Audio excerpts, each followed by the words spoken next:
Direction la Côte d'Ivoire, le Premier ministre Ahmed Bakayoko, évacué en France pour des raisons de maladie, le président du mouvement politique Génération et Peuple Solidaire Guillaume Kibafori Soro, très fâché, lâche une bombe. Alors pour plus de détails, après le générique. Avant de commencer, abonnez-vous à la chaîne et activez la cloche de notification car cela va vous permettre de ne plus manquer les prochaines vidéos. Let's go!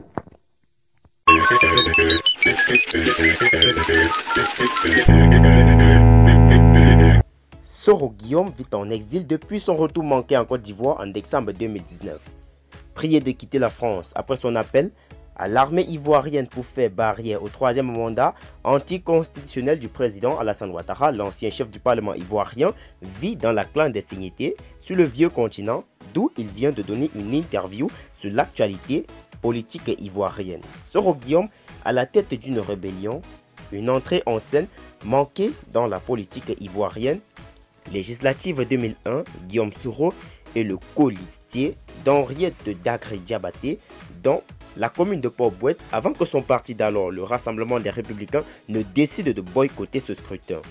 L'ancien secrétaire général de la Fédération estudiantine et scolaire de Côte d'Ivoire disparaît de la scène avant de réapparaître le 19 septembre 2002 à la tête de la rébellion du mouvement patriotique de Côte d'Ivoire, devenu par la suite Force Nouvelle après la coalition avec les autres mouvements rebelles du MGP, Mouvement pour la Justice et la Paix, et le mouvement populaire ivoirien du Grand Ouest.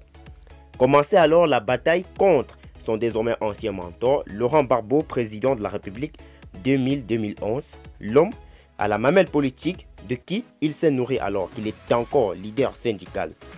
La bataille fut âpre entre la rébellion et le pouvoir ivoirien d'alors, jusqu'à ce qu'en 2007, Guillaume Soro est nommé Premier ministre de la suite du dialogue direct entre le gouvernement ivoirien et la rébellion tenu au Burkina Faso sous la conduite de Blaise Compaoré. Dialogue sanctionné par l'accord de Ouagadougou. Cette cohabitation a duré jusqu'à l'élection présidentielle de 2010 qui a consacré les profondes dissensions entre les institutions ivoiriennes. Alors que la commission électorale indépendante proclamait Alassane Ouattara comme le vainqueur de ce scrutin de sortie de crise, le Conseil constitutionnel désignait Gbagbo Laurent, Front populaire ivoirien, comme celui qui a remporté cette élection.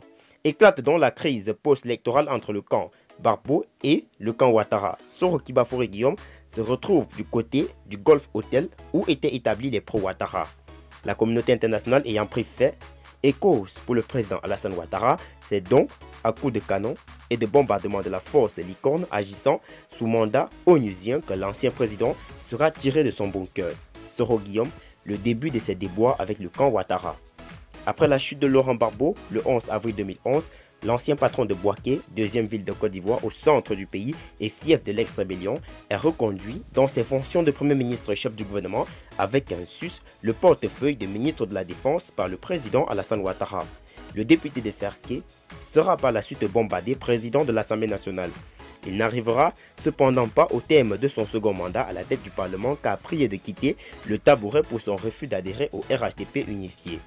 Soro Guillaume rejoint ainsi l'opposition contre son mentor, le président Alassane Ouattara, dès son éviction du sommet de l'hémicycle. Le natif de Kofiplé, de Diawala, Ferké Sédougou, dont il est né le député, entreprend une grande tournée dans le nord ivoirien pour s'expliquer sur sa nouvelle posture. Après quoi, il s'envole pour la France où il tient des conférences de presse et ses fameuses crush parties à travers les capitales européennes. Vient alors le 23 décembre 2019 et Guillaume Soro décide de rentrer en Côte d'Ivoire. Et ce, après avoir annoncé sa candidature à l'élection présidentielle d'octobre 2020, mais un impressionnant dispositif sécuritaire installé à l'aéroport international Félix Houphouët-Boigny d'Abidjan obligera le bombardier Challenger 604 battant pavillon allemand à dérouter pour atterrir précipitamment à Accra avant de repartir finalement vers l'Europe. À Abidjan, des compagnons de Guillaume Soro qui animaient une conférence de presse pour expliquer les circonstances de ce retour manqué ont été arrêtés au siège des Générations et Peuple Solidaire à la Rivera Golf, commune de Cocody et écroués dans diverses prisons à travers la Côte d'Ivoire. Soro Guillaume, mes ennemis sont aux aguets et peuvent attenter à mon intégrité physique.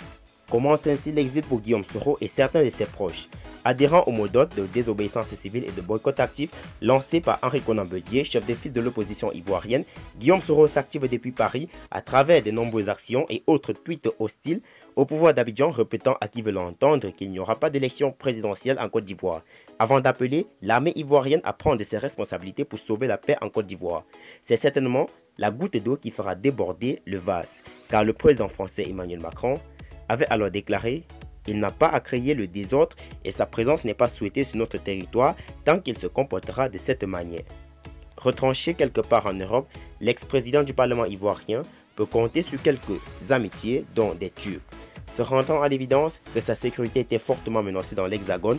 À partir du moment où Macron a changé d'avis sur la Côte d'Ivoire, j'ai eu des raisons de croire qu'il ne tenait plus à assurer ma sécurité en France. Quand vous avez de la jugeote, il vaut mieux ne pas insister et amicalement, je lui ai fait dire que je m'en allais.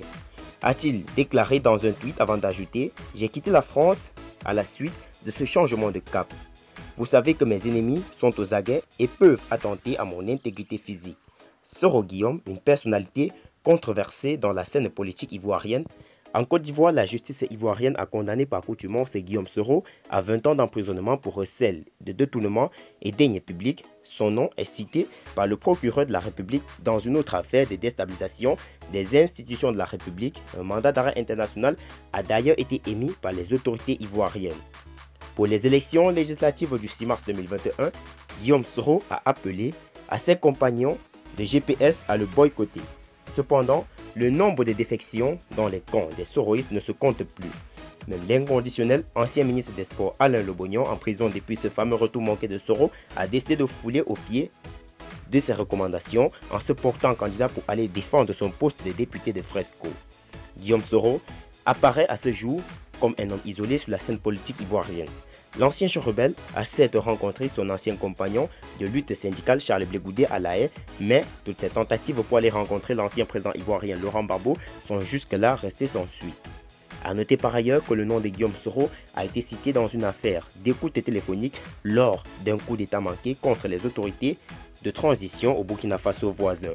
Mais le président Alassane Ouattara et Roch Kaboré ont décidé de traiter cette autre affaire par la voie diplomatique. C'est à croire que ces différentes prises de position politiques l'ont conduit dans une voie sans issue. Il faudra toutefois relativiser car, comme le disait un ancien dirigeant français, la politique est la saine appréciation des réalités du moment.